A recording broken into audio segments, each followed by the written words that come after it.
How do we solve these issues? Well, based on my work, I would say what we need to do is have conversations, which sounds easier than it is sometimes. Boys need spaces to work through these issues based on a conversation around what they think is really important. So we need to talk about masculinity. We need to talk about these things free of judgment and give boys safe spaces to explore these topics. We need to talk about where it comes from, how it's learned and inherited, and why we are rewarded for behaving in ways that are inherently negative. I think that toxic masculinity is just a build-up of the stereotypical societal norms of what a man should be, to the point where it's become harmful and detrimental. I feel like it's been going on for a long time, but now we're labeling everything, and certain types of behaviour that would have been seen as normal in the past are now seen as toxic. The other question was, do I have a problem with it? I feel like it is a problem, because of anything that's harmful or detrimental is immediately an issue. So I feel like, yeah, it definitely is a problem. Clouds you being able to act in a decent way in society, and makes you make decisions based on that masculinity. So for example, you might not listen to a certain type of music because you think, oh, that's going to make me less of a man. Or you might not like a certain type of group of people because you think, oh yeah, that's going to make me less masculine if I show that I like this type of people. So yeah, that's what I think. And do I think it's 100% it's a problem? Yeah, it's one of the biggest problems we have in this society. And basically is when men try to live up to the standard society has set for them, then mixes with their whole ego and everything, and just messed up. So yeah, that's what I think it is. Basically, I think it's a problem because it's like detrimental to both the victims and the people that, you know, that exert these toxic masculinity traits from. The toxic masculinity is, as a male, thinking that you have to adhere to certain societal norms. So like the fact that you can't express emotion, or that you have to be this like strong guy, or that you have to act a certain way, things like that. I think toxic masculinity is the way men portray the way that society sees or expects men to be or to act, such as like being tough, right? But doing that in a bad way, so like in a way that affects like others or men themselves. I think it's a problem because it not only affects everybody else, but it affects men like ourselves. I think that toxic masculinity occurs just when men feel like they have to have this hard exterior, and because of that they're not able to or choose to suppress their emotions and not speak about them openly. I think toxic masculinity for me means like a traditional form of masculinity that's been passed down that has harmful effects for both male and females, but because it's a generational thing and it's the way men have been brought up by their fathers and the fathers before them, I feel like the incorrect values and the incorrect things that are being taught to the men are often ignored and, you know, seen as the same thing as the correct things that are being taught to them. So I feel like toxic masculinity is almost not realised because it's just a traditional generational thing, but it still has harmful effects between men and women in today's society. First of all, I hate that phrase, like toxic masculinity. It's like, especially the way it's used on Twitter and stuff like that, it's like people want it to be like any trait that's masculine is toxic.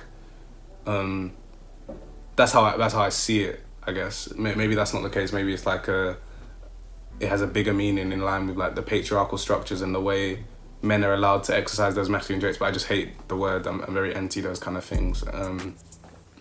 Sorry, question, what is toxic masculinity? I guess anything toxic is something poisonous. So it would be any masculine trait that a man allows to be toxic.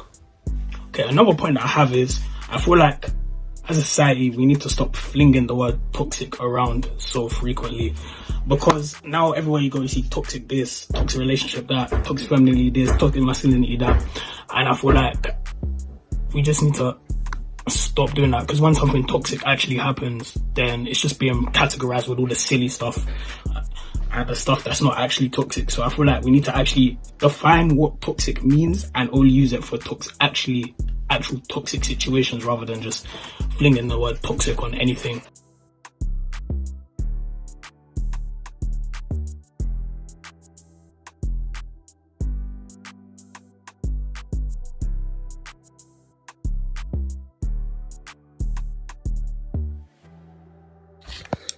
I think the Will Smith memes are like literally the definition of toxic masculinity, because like he's a grown man and people are mocking him for crying, as if he can't show like sadness or emotion like that. But I don't think there's anything wrong with him doing that. It just shows how comfortable he is with who he is. It's encouraging young boys, encouraging men to act in a way in which is, you could say, an abuse of power, I guess. It encourages toxic behaviour, etc., etc. I don't think it sends out a good message, and yeah. It down. So when we see other men showing their emotions, it's funny, basically. Looking at those two photos, I would definitely agree with the one where it says the mental health of men isn't taken as seriously, because I think that weighs into the second part of toxic masculinity that I mentioned earlier, about it being both harmful for male and females. And it's harmful for males in the sense that a lot of men are told and have been told for many generations to hide their emotions, and when one gathers up the courage to show emotion, I feel like it's often laughed at or mocked by the media, by people around them. I don't think it's taken seriously, and I think that's an issue that we often overlook. So that's the images. So yeah, I've seen those images.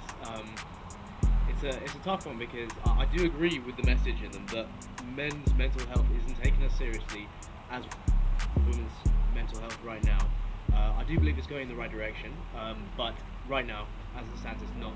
But I think Will Smith is a tough one, because I don't think you can, those people that might be tweeting, you can't like take Will Smith as the example of the common man, because he is an entertainer and he's such a public image, that people will make like memes of whatever he does.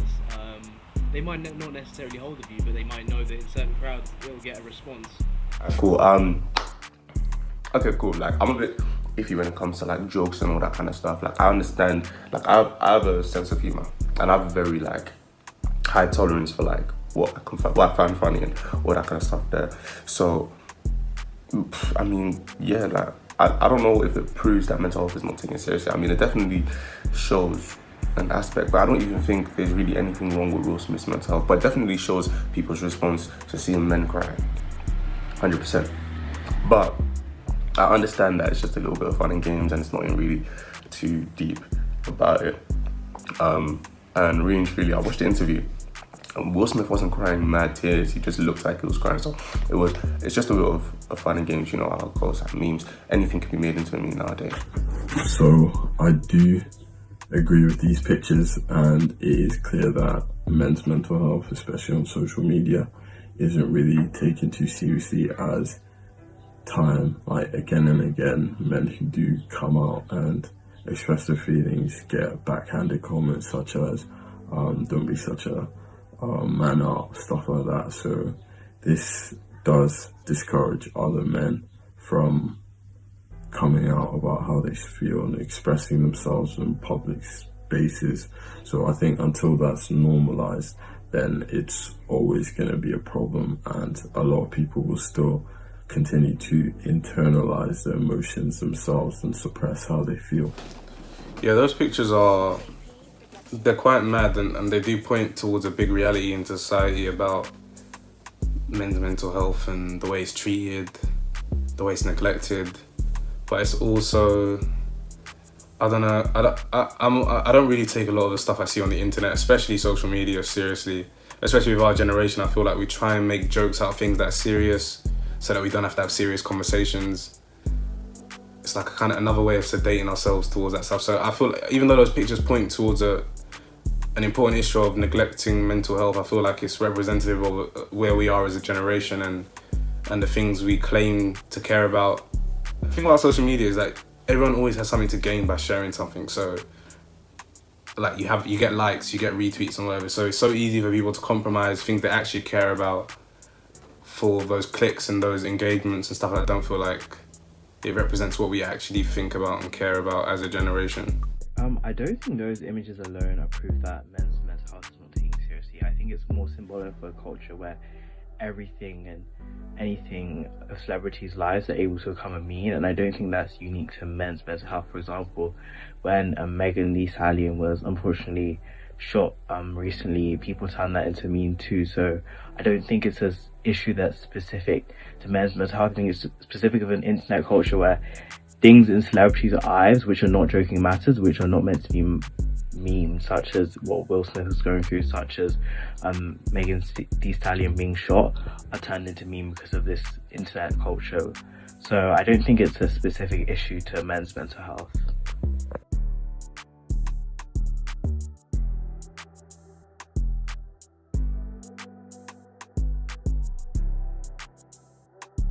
Causes murder, what causes hate? No, I feel like men cause toxic masculinity. I feel like society causes toxic masculinity. I feel like the devil causes toxic masculinity. I feel like, yeah, I don't really know what the answer to that is. And I feel like toxic masculinity is caused in different ways for different people.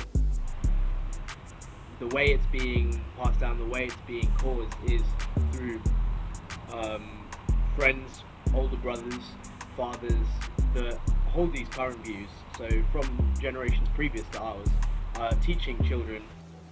I think toxic masculinity is caused by like the cultural norms of the society we grow up in. So like in like cartoons or films, you always see like a certain picture of a man, and then that's what like young kids are striving to be like, and that's what creates that like stigma around men doing certain things. So I think toxic masculinity in general, for different people, it has different meanings. So the cause, to find the root of the cause, it is very hard to say.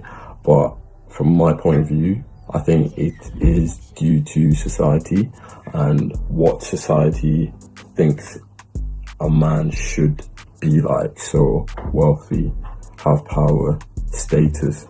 And then if you don't conform to these norms, then society almost just deems you as weak. But then for other people, they see toxic masculinity as like one of the causes of toxic masculinity is the sense of entitlement that certain men have. This could be to do with jobs, it could be to do with entitlement towards women, but these are just some of the causes. The patriarchy. So just the idea that right now we live in, and for the last centuries we've lived in a society where men have been placed at the top of the society and women have been put at the bottom, kind of thing. And because of that pride and because of the way that kind of is, yeah. What causes toxic masculinity? I had to give that to society. Society carries the cup here, because you know, it's like men have a role to live up to. Basically, the society, everyone has given men a role to live up to. The leader of the house, I don't know, just all that. Yeah, men have a role to live up to, all that shit. But yeah, it's basically like because of that, then you have to live up to that role still. And when you don't live up to that role, other men still like criticize you and all. So nobody wants to be criticized and everything. So yeah, I feel like that's the root of everything. What do I think causes toxic masculinity? Once again, like I said in the first question, it's just society. Back in the day, it was even more than that expected of men to be tough, to be leaders, because they were the people that were feeding their household. nowadays, yeah, you still see that, but nowadays women are working more, women have more opportunities, so it's not as prevalent, but still. I think toxic masculinity is caused by the environment a child grows up in. So the parents, the society, the school the child goes to, he develops into a man in this case. I think those core components kind of form what toxic masculinity is today, in the fact that some things that aren't okay are thought, or not even thought, but showed to the child as an okay thing. And like those little things, I think they grow and manifest into a lot bigger problems that can be harmful for people in the future.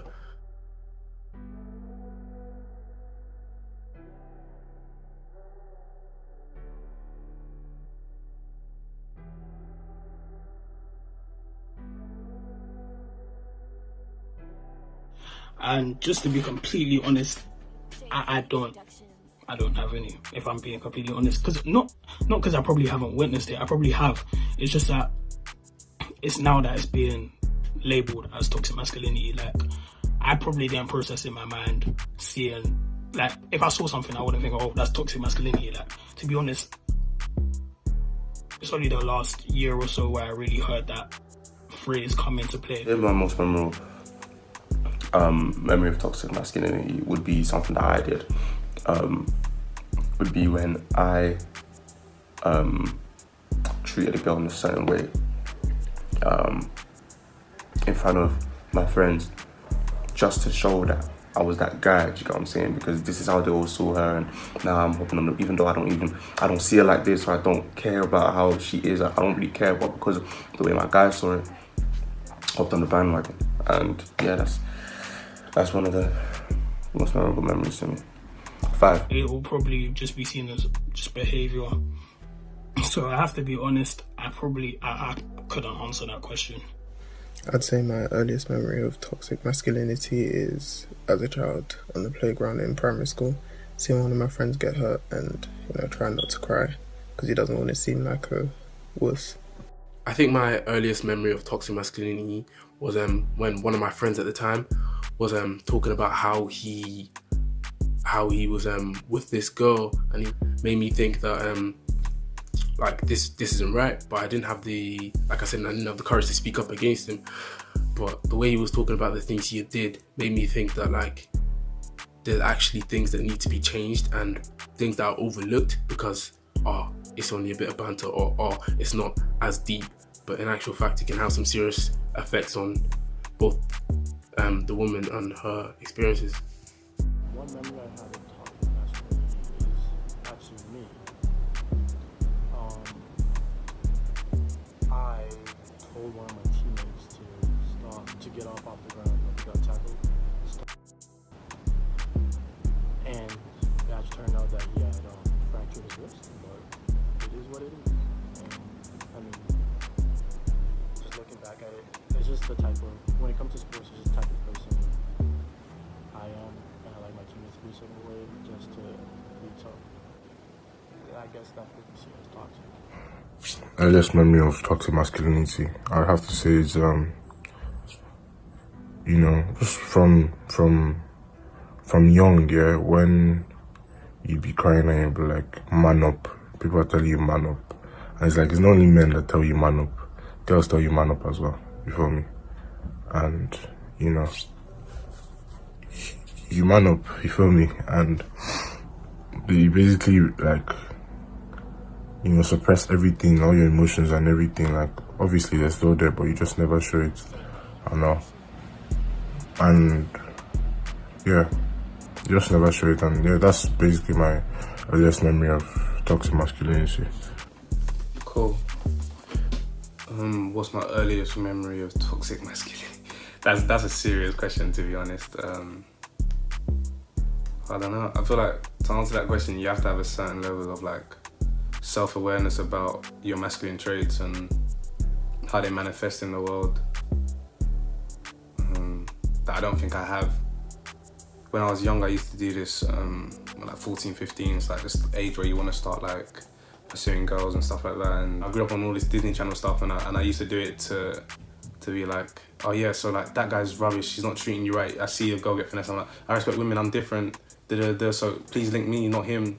And it's like, it came from a place of like entitlement and feeling like just because I do respect women, which should be like the blanket and like the go-to anyway, that I'm deserving of this girl's affection or whatever, and all of that, which is kind of mad. It was like, what's that quote about? Oh, you don't applaud a fish for swimming or whatever. So I was the fish, and I was like, yeah, look at that, please, I'm swimming, look at me. But that should have been the standard. For me, my earliest memory of toxic masculinity is probably just when you're younger and you cry, and then you hear comments like, oh, you're a man, you shouldn't cry, or why are you crying, you need to be strong, you're a boy, stuff like that. So just from a young age hearing these comments, even though it's like side comments and you probably don't really understand the deeper meaning it has, I think it just builds up, and then when you're older, once you get used to this pattern of behaviour of almost suppressing your emotions, I think it almost just becomes normal to an extent. In the first place, everyone is responsible in some way for toxic masculinity. You feel me? Everyone is responsible in some way. The little you say when you say, oh, don't cry, you're a man, or men are meant to be this, men are meant to be this, little by little, just, messes up circuitry. So just help men.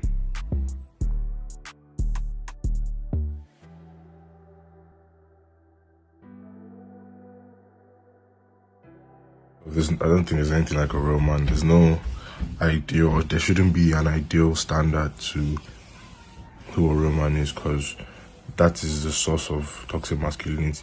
Okay, so the fifth question is, how does a real man treat a woman? It's very, very simple. Respect women. Respect women 2020, respect women 2021, respect women 2022, respect women 2023. For the rest of you, respect women. If you're not respecting women now, get to know, get to respecting. And don't feel pressure to disrespect women just to look cool and all that. That's not cool. Like, if you're doing that at this age, you need to grow up a bit. Like, I get all the simp jokes and blah blah blah, but if you actually deep it and you're a grown man in your head, you should know that you should be respecting them. Treat them with love, affection and care. And yeah, just don't fall for the whole social media thing of being toxic and all that. Like, to be treated with the utmost respect, because we wouldn't be if it wasn't for them. For me personally, I try to treat most girls to the same standard that I treat my mom. Because my mom I treat her with the utmost respect, so my mom and sister. So why wouldn't I do that to anybody else? Good question. As an equal in all aspects, I think, is the ideal to go for. Of course, we want to strive for equality, but that means in every sense. So we treat women as you would treat men. And because traits like women are more sensitive, or women are more emotional, they're toxic masculine traits that have been put in, and they're generalizations, they're stereotypes. They're not true. I know a lot of women and men that are stronger than me in both senses, and so in equal ways. I just feel like if you can't treat someone with love and respect at least, then you need to reevaluate what kind of person you are, because a real man should treat a woman, I would say, with those two things as the foundation. So if you love somebody, I think you should love everyone, but if you love somebody, you wouldn't want the worst thing for them. You wouldn't want bad things for them. You wouldn't want evil for them. You wouldn't wish bad on them. I feel like that's the minimum kind of thing a person deserves. For me, I'm a Christian, innit? So the most important love for me is how I love God. So a real man treats a woman with the love of God at the center of his actions, and I don't think I do that enough. So if you're being real to a woman, that means you're being honest in everything you mean, everything you say, you're not hiding your emotions, you know what I'm saying, to make yourself look like a better man, you know what I'm saying, you're not lying, you know, all of that kind of jigger-jagger, you know what I'm saying, you're being honest in everything you feel, and you're understanding that you can learn from her because she's definitely better than you at something. I'm saying you're not the best in the world at everything. So, yeah, and that's just what being a real person, real man is. Not even real man, just a real person in general. Like, that's just it. Or treat a woman the same way he'd want his future wife, future daughter to be treated. So just with love, dignity, respect, kindness, all those things. I would say a real man treats a woman with respect and appreciation, so they don't like objectify women and things like that. They treat them as an actual person, and they show them the respect that they deserve.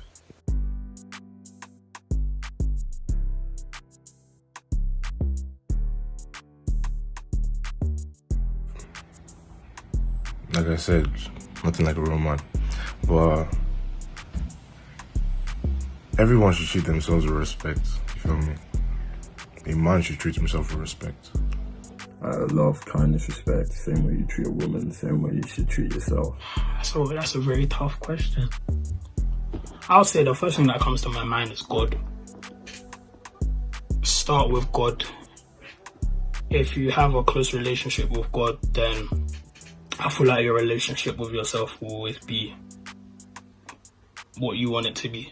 I feel like if you don't have a good relationship with God, you can't have a good relationship with yourself. Because of, if you look at this world, things of this earth, all the materialism, etc., etc., and you keep on worrying about that, it's not gonna weigh well on your mental health. I feel like if you have to find peace with God. You have to build a connection with God before you can treat yourself, really. So I feel like the key to treating yourself is having a good relationship with God, and then everything will come from there, to be honest. And I'd say a real man treats himself with respect and appreciation, much like a woman. So if he's having problems, he won't just bottle them up. He'll talk to someone about them. He'll make sure that he's taking care of himself, mentally, socially, physically, emotionally, everything. Everybody should hold himself to very high standards, not just settle for anything. Should have goals, try to accomplish their goals. I don't know, a real man would hold himself accountable. I feel like when I look at the worst times in my life, I'm always looking for someone else to blame for, and I'm always blaming people for not helping me. But did I ever put myself in a position to be helped in those times? Probably not. So I feel like a real man is just someone that is, well, I don't know, there's no real man. There's no real man. Like, just you, yourself, a man, trying to get through the world as everyone else is trying to get through the world is someone that is ready to accept their shortcomings and ready to be vulnerable with other people to their shortcomings, and it's a hard thing to do, man. How does a real man treat himself? This is a hard question. I've had to take multiple takes on this one just because I actually don't know how I feel about this one. I've got a lot of contesting views. So I think at a basis, that like a core truth, you have to be accepting of everything that comes through your mind. Like, thoughts shouldn't be rejected and not allowed because you don't believe they're allowed. There's no repercussions on thinking something. So you must be you must have humility. There is no ego when it comes to thinking certain thoughts. Everything is equal. So you treat yourself one in a way that you want to treat others. So, and the way you treat others. If you do trying to work towards it and you're treating people with respect, with humility. How does a real man treat himself? Yeah, exactly the same way. I mean, being honest with yourself in terms of your aspirations, whether you're staying in the same lane, in terms of what you believe in terms of your goals, in terms of, in terms of your weaknesses, being real to yourself and understanding that you can still learn, you get what I'm saying, and being open to learn. That is being real to yourself. If you're a man and you don't have money, you don't have sustainable income, don't have things that can attract females. Yeah, if you don't have stability in your life, I feel like it's a lot worse for a man than it is for a woman. A woman can use, I feel like it's just easier to coast through. Well, not easier, before I get cancelled. It's not easier in life, but there are a lot more ways that a woman can make something for herself, especially in the 21st century. But a man, if you don't have bread, you're done. So I feel like society needs to put less pressure on men to be successful. Obviously, pressure to be successful is good, don't get me wrong. But when it becomes overwhelming, I feel like then it's bad.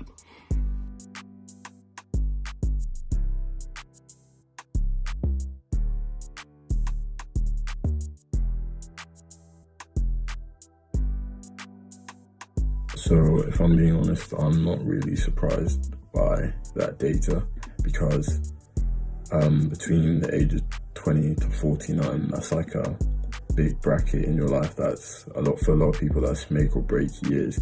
And if you don't have a network of people to talk to, or you don't feel like you can talk to or open up about how you feel, then it's very hard to deal with problems yourself, because it may cause you to internalize things or just have like negative thoughts which you can't control unless you speak to people and have like a different perspective. That statistic, it's a shock, but I understand why it would be, because like, you know, that's I guess that's the age that toxic masculinity is really at its like most potent. And so like when things happen to people, they just bottle them up and then it gets overwhelming. And I wouldn't, to be honest with you, I wouldn't really blame those men, because like people are going through it, you feel me? Now when you're not able to cry to a girl, you're not able to cry to your guy, because it's kind of what they're saying, you're not able to even cry to yourself, because yeah, I mean, I can't cry to myself still, you feel me? Like it's hard, like I feel like less of a man basically. Okay, so the suicide statistics, yeah, this is a tough one. So the suicide statistics for men are actually higher, yet there doesn't seem to be as much publicity ever covering that in mainstream media sources.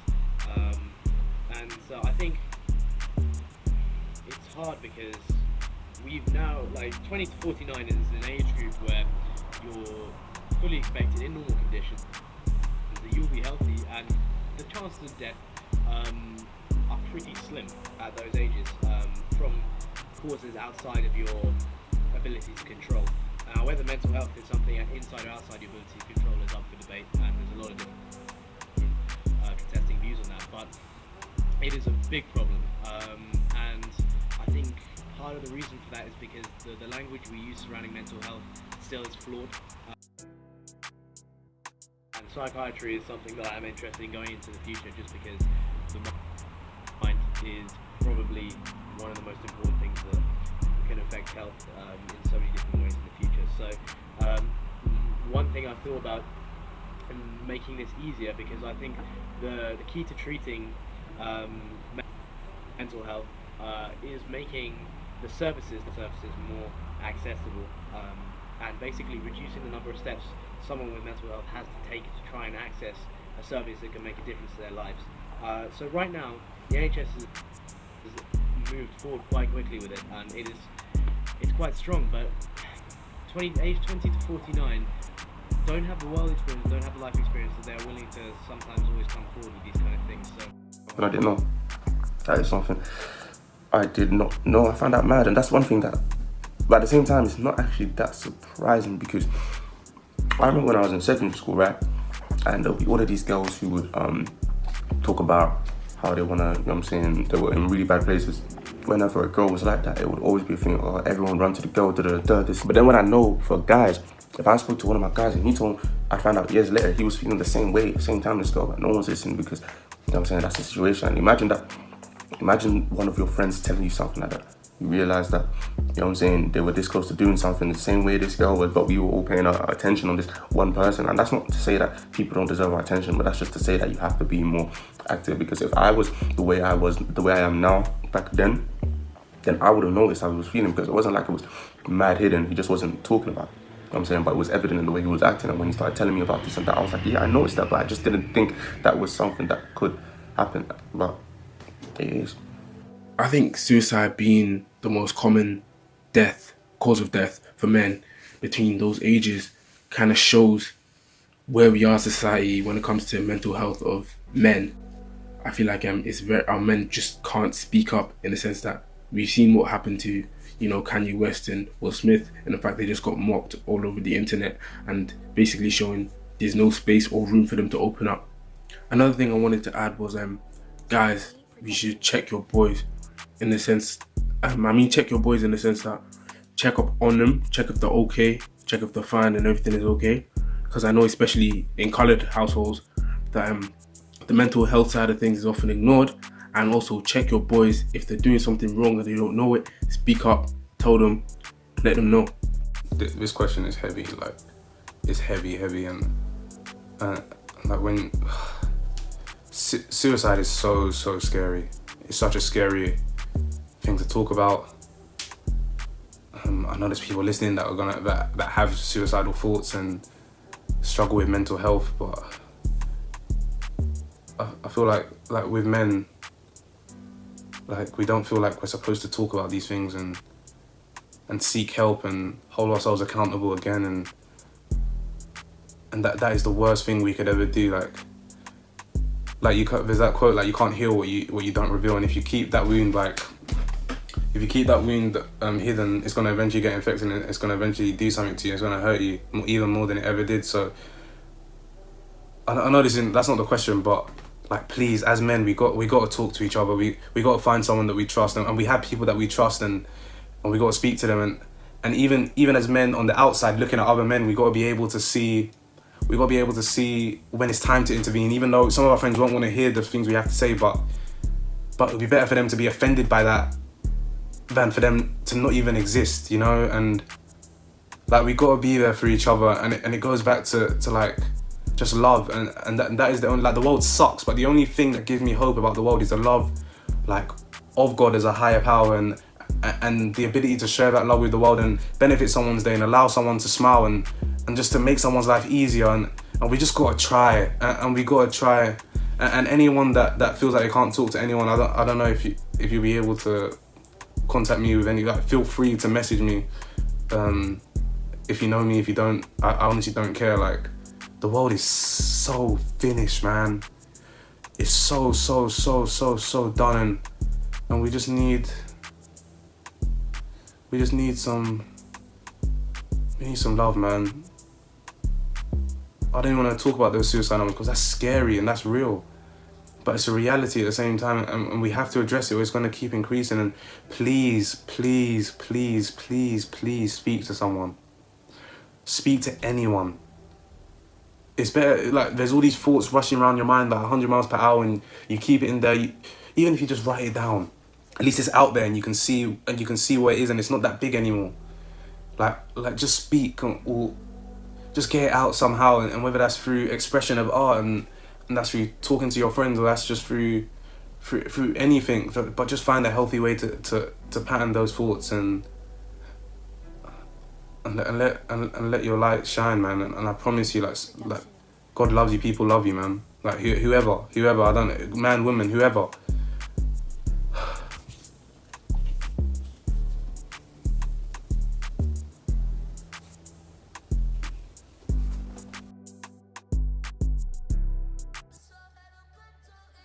I think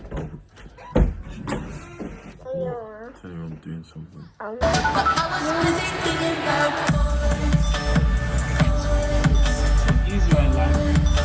don't really want to describe myself to the people that I don't. You shouldn't be. If you're pro, there are no families.